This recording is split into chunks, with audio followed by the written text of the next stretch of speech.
Hello বন্ধুরা, welcome to my channel. আজকে একটা নতুন রেসিপি নিয়ে এসেছি তোমাদের জন্য।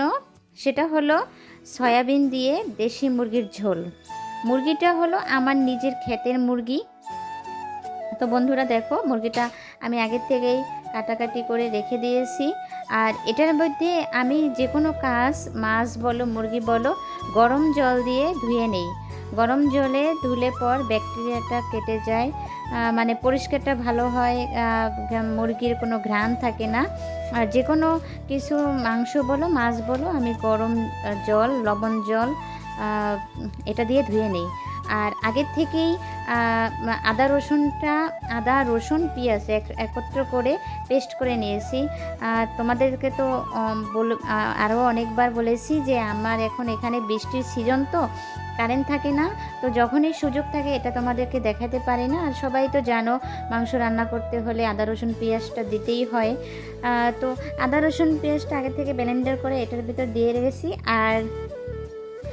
আর আমার নিজ হাতে টক দই, এখানে বাজারে টক দই পাওয়া যায় না, তাই আমি নিজ হাতেই টক দইটা বানাই।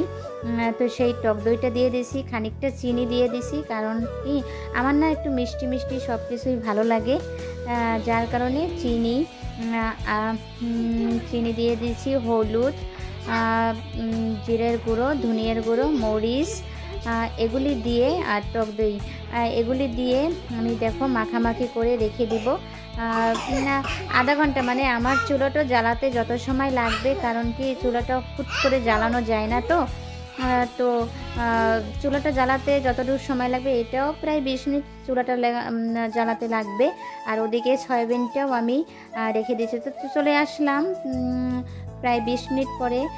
কড়াইয়ে তেল বসাই দিয়েছি, তেলটা গরম হতে থাকুক। এরপরে গরম হলে পরে কড়াইটা এর ভিতর দিয়ে দেব দেখো হলুদ মাখা সয়াবিন, হলুদ আর লবণ মাখানো সয়াবিনটা আমি এর ভিতর দিয়ে ভেজে নিব। তো দেখো ভাজা প্রায় হয়ে যাবে, এভাবে কষিয়ে কষিয়ে ভেজে নিব। যতক্ষণ না লাল লাল হবে, মানে ব্রাউন কালার না হবে, ততক্ষণ পর্যন্ত সয়াবিনটা এভাবে ভাজবো। কড়াইয়ে তেলটা একটু বেশি, মানে কড়াইটা আরেকটু তেলটা যদি গরম করে নিতাম না তাহলে ভালো হতো। চুলের জালটা না এই পাশে পুরোপুরি আসে না। তো দেখো লাল লাল হয়ে গেছে, মানে ব্রাউন কালারের মতো হয়ে গেছে ভাজা। তো নামিয়ে নিচ্ছি। আবার এর ভিতরে খানিকটা তেল দিয়ে দিব। দেখো তেল দিয়ে এর ভিতরে দিয়ে দিব ফোড়নের জন্য তেজপাতা, জিরা, শুকনো মরিচ, লবঙ্গ, দারচিনি আর এলাচ। আর গোলমরিচটা ছিল না আমার, তাই ওটা দেওয়া হয়নি। তো এটা দিয়ে ভাজাভাজি করে সেই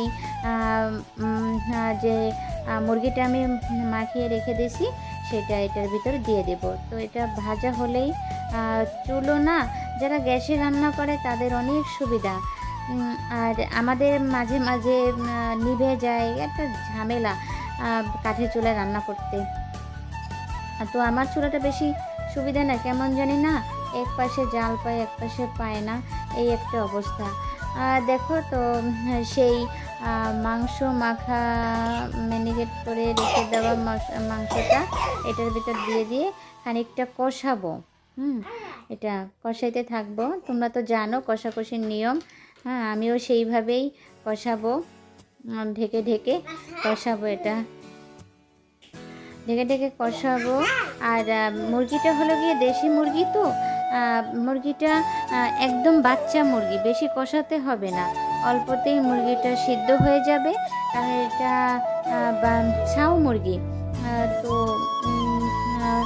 দেখো নিজের ক্ষেতের মুরগি রান্না করতে একটু কষ্ট হয়, কাটবো, খেতে ভালো লাগে, মানে নিজের মুরগি আমি সহজে খেতে চাই না। তো ভেবে নিলাম এখন বাচ্চাকে আমি কষ্ট করে পালি, তাহলে একটা মুরগি কাটিয়ে খাওয়াই, তাই একটা মুরগি, কিন্তু আমার কষ্ট হচ্ছে এটাকে রান্না করতে। তো কষানোর মধ্যেই আমি সয়াবিনটা দিয়ে দিয়েছি। সয়াবিনটা খানিকটা কষানোর পরে, সেটা তোমরা তো জানো, মানে সয়াবিন দিয়েও খানিকটা কষিয়ে নিয়ে এখন আমি আগের থেকে গরম জল করে রেখে দিয়েছি, সেই গরম জলটা দিয়ে এখন ঢেকে রাখলাম। দেখো এভাবে না যদি তোমরা সয়াবিনটাও মাংসর সমান পুষ্টিকর, মানে পুষ্টি, যদি যারা আমিষ পছন্দ করে না বা আমিষ খায় না, তারা নিরামিষে সয়াবিন মাংসর সমান মানে উপকার পায়। তো আমি দুটোটাই একসাথে দিয়ে দিলাম। দেখো এখন দিয়ে দিচ্ছি গরম মশলার গুঁড়ো, এটা আমি হাতে বানিয়ে রেখেছি, এটা এর মধ্যে দিয়ে দিলাম, দিয়ে খানিকটা নাড়াচাড়া করে এটা এখন নামিয়ে নেব। যেহেতু দেশি মুরগি আর বাচ্চা মুরগি, এটা বেশিক্ষণ লাগবে না, পোলট্রির মতোই সমান এটা। তো এটা এখন নামিয়ে দেখো কালারটা কত সুন্দর হয়েছে। এভাবে তোমরাও সয়াবিন দিয়ে মাংস রান্না করে দেখো, অনেক মজা খেতে। কালারটা দেখছো কত সুন্দর, দেখবে এই যে নামানোর পরে তোমাদেরকে দেখাবো কালারটা, এখন তো দেখাতে পাচ্ছি না, তো একটু অপেক্ষা করো, এখনই দেখাবো কালারটা। দেখো কালারটা অনেক সুন্দর হয়েছে। এখন আমার তো ক্ষুধা পেয়ে গেছে, আমার খুব ক্ষুধা। দেখো আমি তো নিয়ে বসে পড়েছি, আর সাথে আমার ছোট মেয়ে খাচ্ছে, আর ছেলেকে আমি একটু জোর করেই খাওয়াবো ওকে, ও মাঝে মাঝে খায়, কিন্তু এখন তো খাচ্ছে না। তো আমার এই ভিডিওটা যদি তোমাদের ভালো লেগে থাকে তাহলে আমার এই চ্যানেলটা সাবস্ক্রাইব করে দিবে, আর আমার পাশে